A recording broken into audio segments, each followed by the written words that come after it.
Olhe para o muro pichado que você vê na rua. Agora, imagine por um segundo que a tinta spray daquele grafite não é de hoje, mas um rito que atravessa 40 mil anos. Parece uma loucura, não é? Mas, no fundo, a verdade é que o impulso humano de deixar uma marca, de gritar para o mundo "eu estive aqui", é tão antigo quanto a nossa própria espécie. O grafite de hoje, com suas cores vibrantes e mensagens desafiadoras, carrega o DNA das mais remotas expressões que a humanidade já fez. Estamos falando de um elo que conecta o artista urbano do século XXI com os nossos antepassados que, lá nas profundezas das cavernas, usavam pigmentos naturais para contar suas histórias, seus medos e seus sonhos nas paredes rochosas. Essa é a essência do grafite, uma linguagem universal que transcende o tempo, a técnica e até mesmo a intenção, nascendo de uma necessidade fundamental de comunicação. Imagine as cavernas de Lascaux, na França, ou Altamira, na Espanha. Nelas, cavalos, bisões e mãos humanas pintadas nas rochas formam as primeiras galerias de arte da história.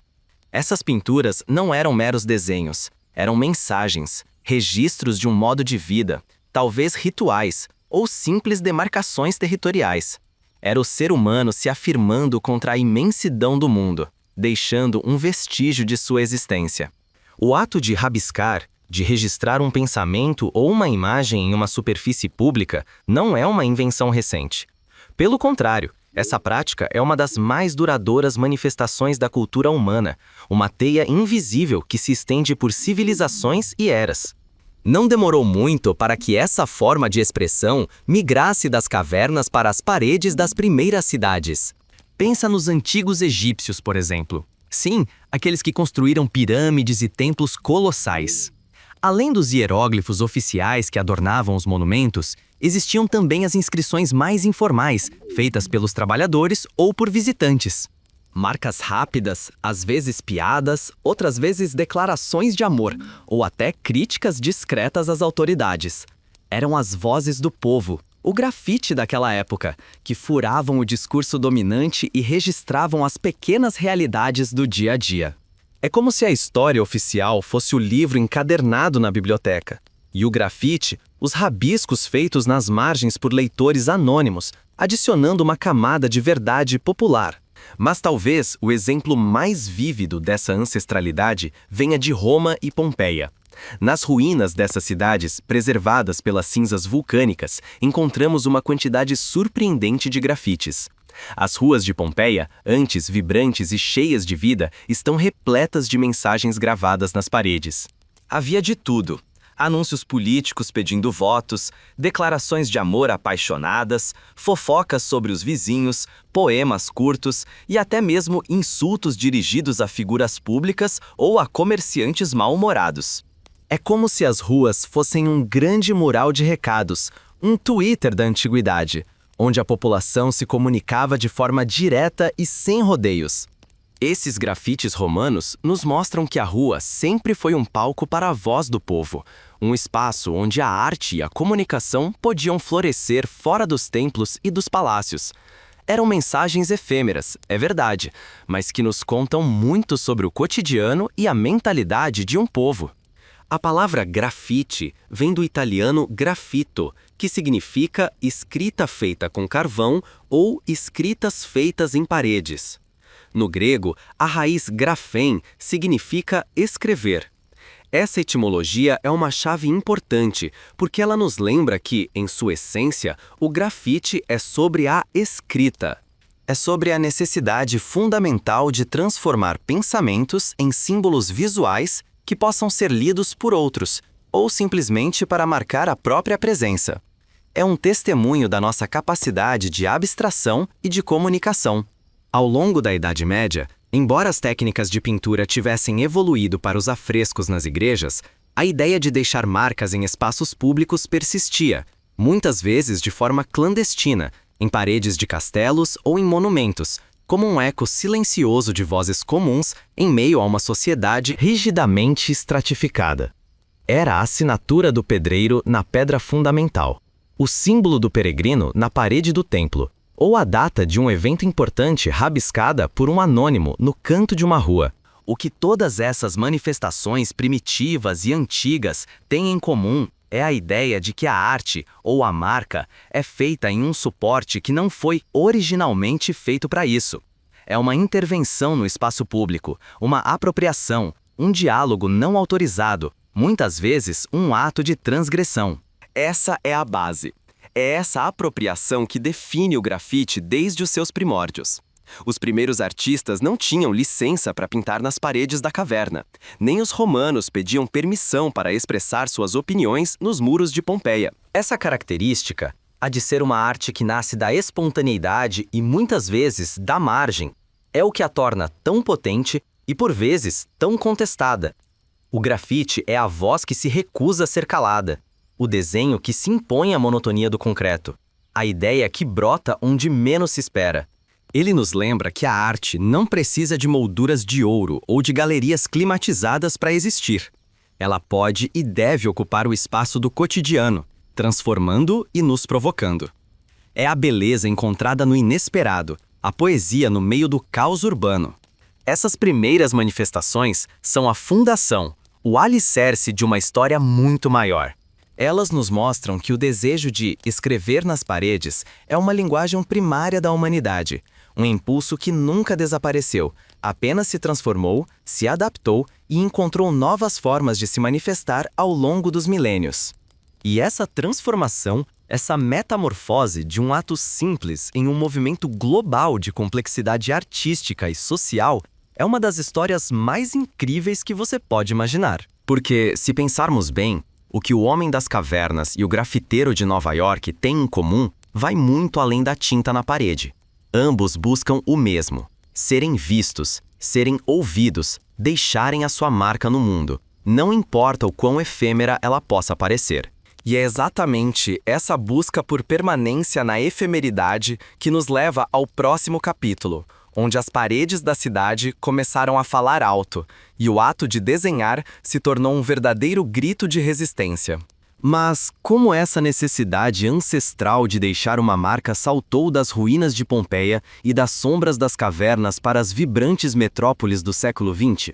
O que de tão profundo aconteceu para que o simples ato de escrever nas paredes se tornasse, no século passado, um movimento cultural de proporções globais, capaz de questionar, provocar e, por fim, revolucionar a própria ideia de arte? Prepare-se, porque a ponte entre o passado distante e o presente pulsante do grafite é mais surpreendente e cheia de reviravoltas do que você pode imaginar. E nela encontraremos a semente de uma revolução visual que mudaria para sempre a paisagem urbana. Ainda com a imagem daquelas mensagens ancestrais na mente, pense no que acontece quando a necessidade humana de se expressar encontra a velocidade e a densidade da vida moderna. Depois de séculos de sussurros nas paredes, a voz do grafite ganhou um megafone ensurdecedor nas ruas de Paris em maio de 1968. Aqueles protestos estudantis não eram apenas sobre política. Eram sobre romper com as estruturas, sobre a contracultura, sobre usar o espaço público para comunicar ideias que os sistemas tradicionais queriam abafar. Os muros da cidade se encheram de frases impactantes, poesias de protesto e slogans que desafiavam o poder estabelecido. Era um prenúncio, uma faísca que acenderia uma fogueira muito maior do outro lado do oceano, nos Estados Unidos. Nos guetos de Nova York, especialmente no Bronx, a década de 1970 fervilhava com uma energia única. Ali, a necessidade de expressão se misturava com a busca por identidade em comunidades marginalizadas, principalmente latinas, afro-americanas e jamaicanas. O que começou como algo simples, quase um sussurro, rapidamente se transformou em um rugido. Jovens começaram a tagar seus nomes ou pseudônimos em muros, trens e prédios, de forma rápida e repetida. Essa era a tag, a assinatura do grafiteiro, uma declaração de existência, um modo de dizer: eu sou fulano e eu estou aqui, neste espaço que a cidade tenta me negar. É como se cada tag fosse um pequeno grito de guerra, uma forma de conquistar um pedaço de visibilidade em uma metrópole que muitas vezes os invisibilizava. Um dos nomes mais lendários dessa época é Taki 183, um garoto grego que trabalhava como mensageiro e começou a escrever seu nome e o número da sua rua em todo lugar que ia pelos metrôs de Nova York. A história de Taki 183 se espalhou como pólvora, e logo uma legião de jovens começou a imitar o seu feito. Os metrôs se tornaram as galerias móveis desses artistas, levando suas tags e suas mensagens para todos os cantos da cidade. Era uma corrida silenciosa, uma competição para ver quem conseguia espalhar mais o seu nome, quem alcançava os lugares mais inacessíveis. E essa corrida por visibilidade, esse desejo de ter seu nome em destaque, foi o catalisador para a evolução dos estilos. Desse caldo cultural, o grafite se entrelaçou de forma indissolúvel com a cultura hip-hop, que também nascia nas periferias de Nova York. O hip-hop não era apenas música ou dança, era um movimento cultural completo, uma forma de vida que incluía 4 elementos fundamentais: o DJ, que manipulava os discos, o MC, que cantava e rimava, o b-boy ou b-girl, que dançava o breakdance, e claro, o grafiteiro, o writer. Era uma simbiose perfeita, onde cada elemento se alimentava do outro, criando uma voz coletiva para uma geração. O grafite se tornou a expressão visual do hip-hop, o pano de fundo para as batidas e as rimas, a arte que contava a história das ruas sem dizer uma palavra. Com o tempo, as tags começaram a evoluir. Os grafiteiros, ou writers, como eram chamados, não se contentavam mais com uma simples assinatura. Eles queriam que seus nomes se destacassem ainda mais, que fossem mais impactantes, mais artísticos. Foi aí que surgiram os throw-ups ou bombs. Imagine letras mais arredondadas, gordinhas, preenchidas rapidamente com 2 ou 3 cores. Um throw-up é como uma declaração mais ousada, feita com velocidade e impacto. É o que se faz quando você quer ocupar um espaço grande, rápido e deixar sua presença bem clara. É uma forma de dizer: eu passei por aqui, e não dá para ignorar.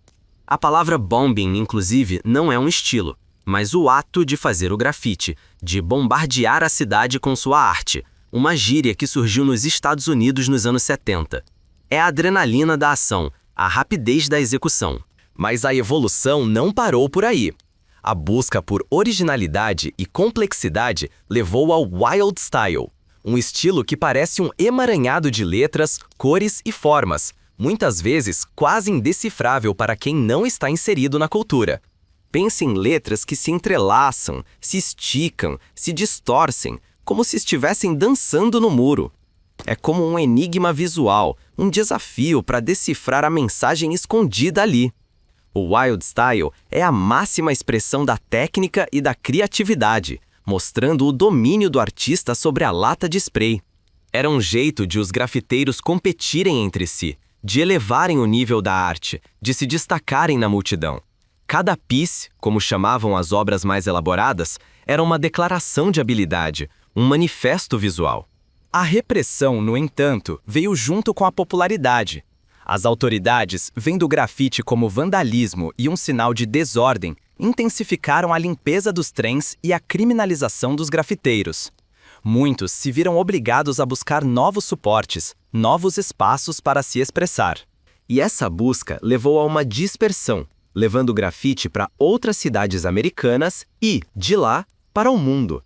O grafite deixou de ser um fenômeno exclusivo de Nova York para se tornar uma linguagem global, um modo de expressão que floresceu em diferentes contextos, cada um com suas particularidades, mas mantendo a essência de intervenção no espaço público. No Brasil, por exemplo, o grafite chegou no final da década de 70, em São Paulo, em meio à ditadura militar e à censura. Era uma arte transgressora que encontrou nos muros uma forma de dar voz àqueles que eram silenciados, de transformar a paisagem urbana em um manifesto de resistência. Alex Valauri é considerado o pioneiro do movimento no país, usando as paredes da cidade como suporte para sua arte com críticas sociais.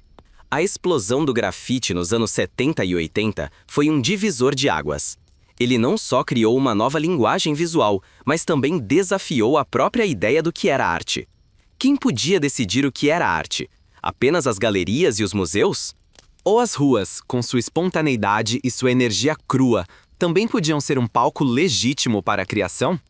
Essa pergunta, complexa e carregada de tensão, nos levará a uma compreensão mais profunda do papel do grafite, não como um mero rabisco, mas como um motor de transformação cultural. Porque a partir daqui, o grafite deixaria de ser apenas uma manifestação marginalizada para começar a trilhar um caminho que o levaria para dentro das galerias, para a moda, para a publicidade e para o centro do debate sobre o que realmente significa ser artista no mundo contemporâneo. E essa transição, essa jornada de um ato de rebeldia clandestina para o reconhecimento global é onde reside a verdadeira magia do grafite. Mas como é que uma prática, nascida nas margens e frequentemente criminalizada, conseguiu não apenas sobreviver, mas florescer e ser abraçada pelo mainstream, a ponto de desafiar as definições mais tradicionais de arte? A resposta a essa pergunta é uma tapeçaria rica em paradoxos e revelações, que nos mostrará como o grafite, no fundo, é um espelho da própria sociedade, refletindo suas tensões, suas belezas e seu desejo incansável de se reinventar. Prepare-se para desvendar o segredo dessa alquimia cultural. Depois de mergulharmos nas raízes ancestrais e na efervescência urbana do século passado, chegamos ao ponto onde a fumaça das latas de spray começa a clarear, revelando não um mero rabisco, mas uma obra de arte complexa, multifacetada e, muitas vezes, profundamente política. A grande síntese aqui é perceber que o grafite não é só tinta na parede. Ele é um ponto de encontro, um campo de batalha e, surpreendentemente, um elo entre o marginal e o monumental. É a voz da rua, que de tanto gritar, começou a ser ouvida nos salões mais formais da arte, redefinindo o próprio conceito de beleza e de valor artístico. Pense na linha tênue entre grafite e pichação. Para a maioria, a pichação é vista como vandalismo puro, uma desfiguração do espaço público, enquanto o grafite, mesmo com sua origem controversa, tem uma conotação mais positiva, ligado a uma técnica elaborada e uma intenção estética. Essa distinção, no fundo, revela um jogo de poder. Quem define o que é arte e o que é crime? O grafite, desde sempre, desafiou essa autoridade. Ele surgiu como uma arte transgressora, uma rebelião tribal contra a opressora civilização industrial, como Norman Mailer, um escritor americano, descreveu. É uma forma de dizer: este espaço é público e minha voz tem o direito de existir nele, mesmo que seja contra a sua vontade. A virada aconteceu quando alguns artistas começaram a transitar entre as ruas e as galerias.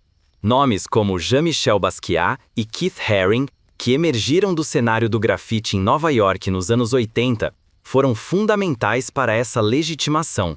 Basquiat, com suas obras cruas e cheias de simbolismo, levou a energia das ruas para as telas de museus renomados, mostrando que a arte feita fora dos padrões podia ter profundidade, crítica social e um valor artístico inegável.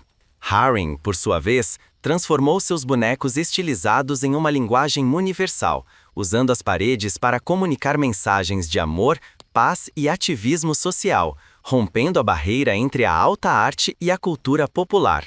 Esses artistas foram pontes vivas, provando que o talento e a mensagem podiam vir de qualquer lugar, não apenas das academias. Mas o grafite não se tornou aceitável porque se domesticou, muito pelo contrário. Sua força reside justamente em sua capacidade de manter a rebeldia, mesmo quando abraçado por instituições. Ele continua sendo uma ferramenta poderosa para a crítica social e política. Pense nas obras de Banksy, o misterioso artista britânico que usa a técnica do stencil, um tipo de molde vazado, para criar imagens rápidas e impactantes, cheias de ironia e comentários sobre temas como guerra, capitalismo, consumismo e desigualdade. As obras de Banksy são um lembrete constante de que o grafite, mesmo que admirado, nunca perde sua ponta afiada, sua capacidade de incomodar e de fazer pensar. Ele é o espelho que a cidade usa para se olhar e questionar a si mesma. O grafite democratizou o espaço urbano. Antes, a arte era algo para ser consumido em espaços fechados por um público seleto. O grafite quebrou essa lógica, jogando a arte para o meio da rua, para o olhar de todos, sem pedir permissão. É como um convite aberto, um museu a céu aberto onde cada cidadão é um visitante em potencial. Essa acessibilidade não é apenas uma característica, é uma filosofia. Ela permite que a arte dialogue diretamente com a população, que transmita mensagens e críticas sociais de uma forma que poucas outras mídias conseguem. Uma obra de grafite pode transformar um muro cinzento em um manifesto vibrante, um túnel esquecido em uma galeria de cores, dando vida e significado a lugares antes ignorados. E o Brasil? O Brasil é um capítulo à parte nessa história. São Paulo, especialmente, se tornou uma das capitais mundiais da arte urbana, um verdadeiro laboratório de estilos e talentos. Artistas como os gêmeos, Otávio e Gustavo Pandolfo, com seus personagens amarelos e oníricos, misturam a cultura brasileira com uma linguagem universal, levando sua arte para paredes e galerias em todo o mundo, de Nova York a Londres. Eduardo Cobra, outro gigante brasileiro, com seus murais hiperrealistas e coloridos, transforma edifícios inteiros em obras de arte que celebram a paz, a diversidade e figuras históricas, como o mural Todos Somos Um, no Rio de Janeiro, que já foi considerado o maior grafite do mundo. Esses artistas mostram que a identidade brasileira, sua riqueza cultural e suas questões sociais encontraram no grafite um veículo potente para serem vistas e admiradas globalmente. É a periferia dando um show para o mundo, mostrando a força da sua criatividade. A beleza do grafite, sua verdadeira síntese, está na sua capacidade de ser tudo isso ao mesmo tempo. Um ato de rebeldia e um elemento decorativo. Um grito político e uma celebração cultural. Uma assinatura anônima e uma obra de arte assinada por um nome reconhecido. Ele navega nessa dualidade, vivendo entre a poluição visual e a obra de arte, entre a ilegalidade e o reconhecimento. É um reflexo da nossa própria sociedade, cheia de contradições, em constante movimento e transformação. O grafite nos força a questionar: onde está a arte? Quem é o artista? E o que realmente importa na expressão humana? Ele nos mostra que a arte não tem fronteiras rígidas, que ela é fluida, dinâmica e, acima de tudo, uma força incontrolável que se recusa a ser aprisionada.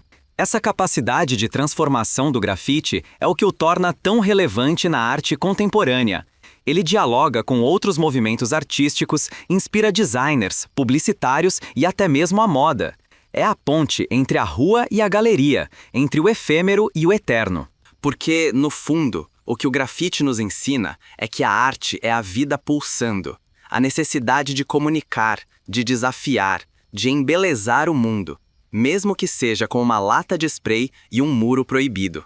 E essa lição, essa percepção de que a arte está em toda parte, pronta para ser descoberta e reinterpretada, é uma das maiores riquezas que essa forma de expressão nos oferece. Ela nos convida a olhar para a cidade com outros olhos, a decifrar os códigos das ruas e a encontrar beleza onde antes víamos apenas concreto. É uma transformação da nossa própria percepção, um convite para sermos mais curiosos e mais abertos ao inusitado. Subindo agora ao topo dessa montanha de história e arte, com a paisagem do grafite se desdobrando à nossa frente, percebemos que a jornada não termina. Pelo contrário, ela se acelera, se ramifica e se reinventa em novas formas.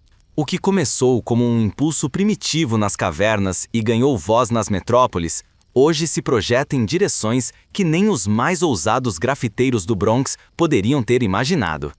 O grafite contemporâneo é uma força global, um fenômeno sem fronteiras que continua a desafiar, inspirar e, acima de tudo, a evoluir. O grafite que vemos hoje nas ruas não é o mesmo dos anos 70. Ele se ramificou em inúmeros estilos e subgêneros. Além das tags complexas, dos throw-ups velozes e dos wild styles intrincados, temos o stencil art, popularizado por artistas como Banksy, que permite criar imagens detalhadas de forma rápida, como um carimbo gigante nas paredes. Temos os murais de grandes dimensões, verdadeiras obras de arte, que transformam fachadas de edifícios em galerias verticais, com técnicas que rivalizam com as pinturas mais elaboradas. A arte de rua, um termo mais abrangente, inclui não apenas o grafite com spray, mas também lambe-lambes, instalações urbanas, mosaicos e outras formas de intervenção que buscam dialogar com o espaço público e com os transeuntes. A diferença entre grafite e arte urbana é que, enquanto o grafite é mais focado na estilização de letras e na assinatura, a arte urbana é mais ampla, com foco no figurativo e representacional. É como dizer que todo grafite é arte urbana, mas nem toda arte urbana é grafite. Uma das fronteiras mais emocionantes que o grafite está explorando é a do mundo digital. Com o avanço da tecnologia, a lata de spray encontra novos pincéis e telas. O grafite digital permite que artistas criem suas obras usando ferramentas digitais, abrindo um universo de possibilidades. Pense em projeções mapeadas em edifícios, onde a arte ganha movimento e interatividade, transformando fachadas em palcos de luz e cor. Ou na realidade aumentada e virtual, onde um grafite pode ganhar vida através da tela de um celular, adicionando camadas de informação e movimento à obra física. É como se a parede pudesse contar ainda mais histórias, ganhando uma dimensão mágica e imersiva. Essa fusão de arte e tecnologia não só expande as possibilidades criativas, mas também levanta questões importantes sobre a permanência da arte, sua distribuição e seu impacto ambiental. Ao optar por criar digitalmente, os artistas podem reduzir o uso de materiais físicos, promovendo uma abordagem mais sustentável para a arte urbana. Mas, apesar de toda a evolução técnica e do reconhecimento crescente, o grafite ainda carrega consigo a tensão de suas origens. A discussão entre arte e vandalismo nunca cessa, e talvez seja essa tensão, essa corda bamba entre o legal e o ilegal, o autorizado e o transgressor, que mantém o grafite vivo e relevante. Ele continua sendo uma ferramenta para os marginalizados, uma voz para os que não são ouvidos nos canais oficiais. É uma forma de resistir, de questionar, de provocar, de dar cor e significado a espaços que antes eram apenas cinzentos e esquecidos. Em muitas cidades, murais de grafite são reconhecidos como patrimônio cultural, celebrando sua importância histórica e artística. No entanto, a prática ilegal de grafitar, o bombing em si, continua sendo uma parte intrínseca da cultura para muitos artistas, como uma forma pura e irrestrita de expressão. A reflexão final é que o grafite, em todas as suas manifestações e em todas as suas eras, é um testemunho da inesgotável necessidade humana de comunicação. Das mãos nas cavernas aos pixels brilhantes nas telas, a essência permanece a mesma, o desejo de deixar uma marca, de expressar uma ideia, de contar uma história. Ele nos ensina que a arte não é um luxo, mas uma necessidade fundamental. Uma linguagem que usamos para entender o mundo e para nos conectar uns com os outros. Ele nos lembra que a beleza pode ser encontrada nos lugares mais inesperados, que a voz mais poderosa pode vir dos cantos mais silenciosos, e que a história está sendo escrita a todo momento, em cada parede, em cada rua, em cada cidade. Então, da próxima vez que você vir um grafite, não o veja apenas como um desenho ou uma pichação. Olhe para ele com os olhos de quem vê um eco de milênios, uma conexão com nossos ancestrais, um grito contemporâneo e uma visão do futuro. Pense na história por trás daquelas cores, na mensagem que está sendo transmitida, na coragem do artista que a criou. Pense na sua jornada da caverna ao pixel e como ele continua a nos contar a história mais fundamental de todas, a história da própria humanidade e sua incessante busca por expressão. O grafite é a prova viva de que a arte é um diálogo eterno, uma conversa que nunca termina, e que cada um de nós, de alguma forma, faz parte dela, seja como criador ou como observador. E essa é a beleza que transforma não só as paredes da cidade, mas também a nossa própria maneira de ver o mundo ao nosso redor, deixando uma marca duradoura na nossa mente.